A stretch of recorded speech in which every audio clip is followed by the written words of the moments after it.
à la COP 21, l'ouverture des négociations sur le climat qui a démarré aujourd'hui, donc à la veille du sommet prévu des chefs d'État, négociations qui sont sous l'égide de l'ONU. Et malgré une ville en état d'urgence, eh bien, des incidents ont éclaté cet après-midi à Paris entre manifestants et policiers à l'occasion donc de l'ouverture de cette COP 21, atmosphère évidemment rendue très lourde par les récents attentats de Paris. Julia Ganancia. Des chaussures pour remplacer des manifestants. À cause de l'état d'urgence, les manifestations sont interdites, alors les militants font preuve d'imagination. Parmi les chaussures d'anonymes se sont glissées quelques paires VIP, les running du secrétaire général de l'ONU Ban Ki-moon, les bottines de l'actrice Marion Cotillard, les talons aiguilles de la célèbre styliste Vivienne Westwood, même le pape François a envoyé une paire. C'est un moment très important mais aussi très émouvant. Le pape voulait participer personnellement à ce mouvement symbolique, comme nous tous qui avons déposé nos chaussures. Nous voulons participer symboliquement à la marche mondiale contre le changement climatique, ici à Paris. Au total, plus de 4 tonnes de chaussures ont été collectées depuis une semaine.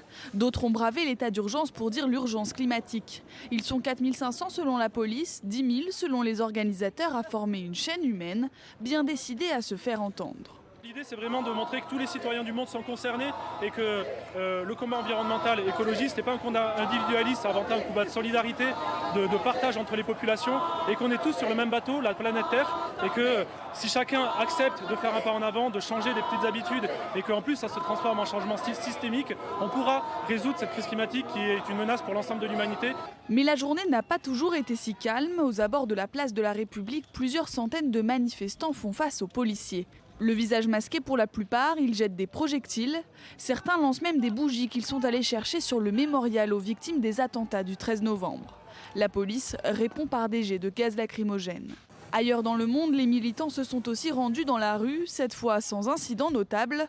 45 000 personnes ont défilé à Sydney, 1 millier de manifestants ont bravé la pluie dans les rues de Séoul. Londres, Rio de Janeiro, New York ou Mexico ont repris le flambeau de cette mobilisation mondiale. Alors on va rejoindre justement à Paris notre correspondant Olivier Lerner. Bonsoir Olivier.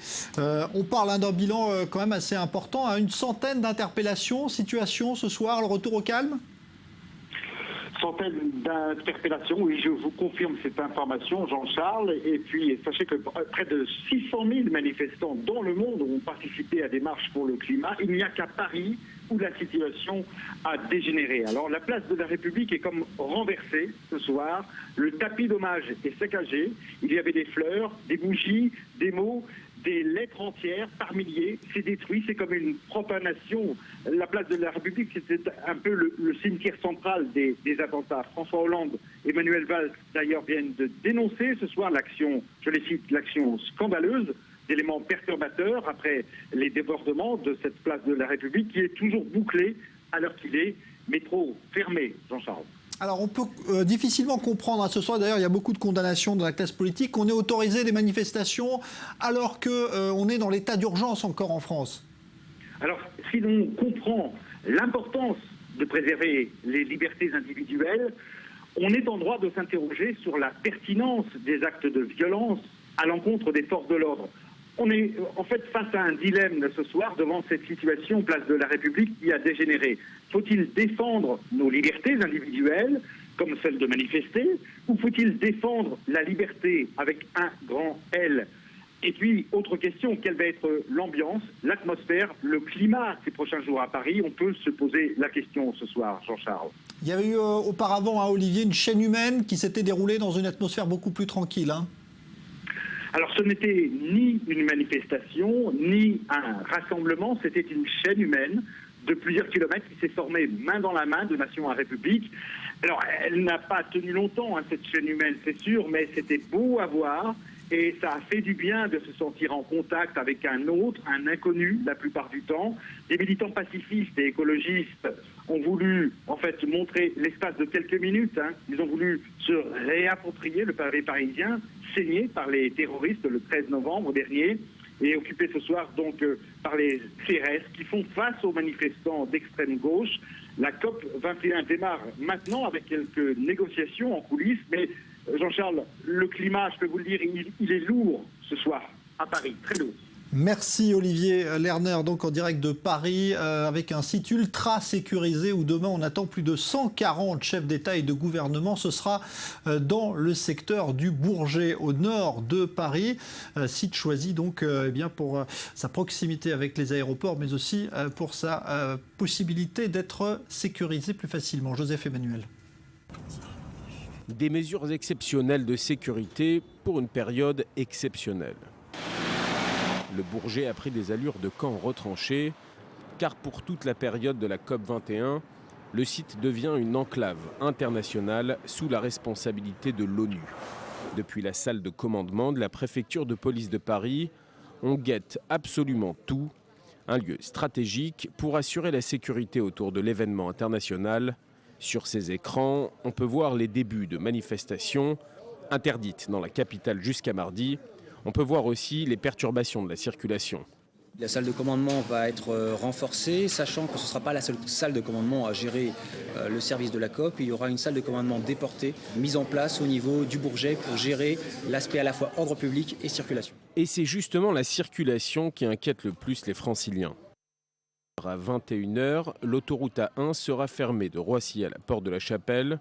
L'autoroute A6 sera quant à elle fermée de 15h à minuit entre Orly et la porte d'Orléans.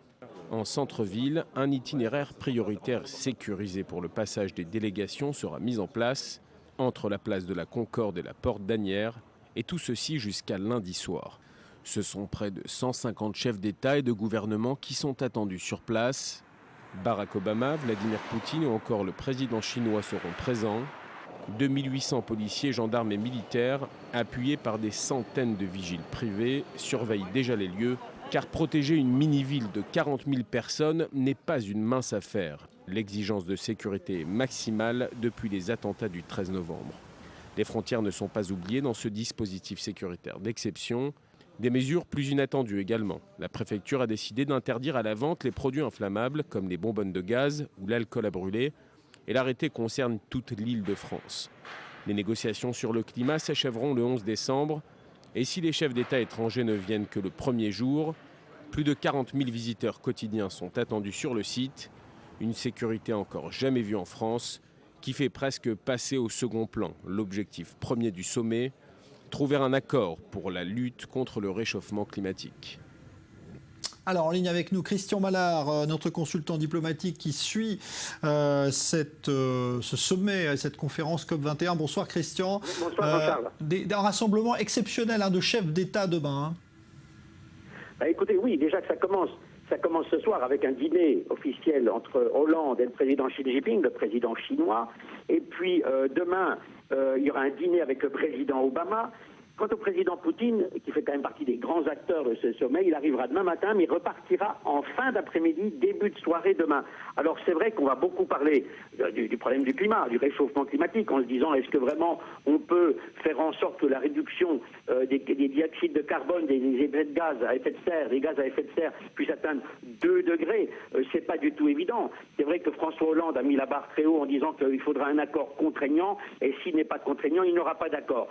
J'ai l'impression qu'il aura beaucoup du mal quand on entend déjà la position des Américains qui disent qu'ils ne veulent pas d'accord contraignant. De toute façon, on sait très bien qu'Obama sera, entre guillemets, retoqué par les républicains majoritaires au Congrès qui ne veulent pas entendre parler de cet accord. Les Chinois feront un effort, les Indiens sont beaucoup plus mitigés.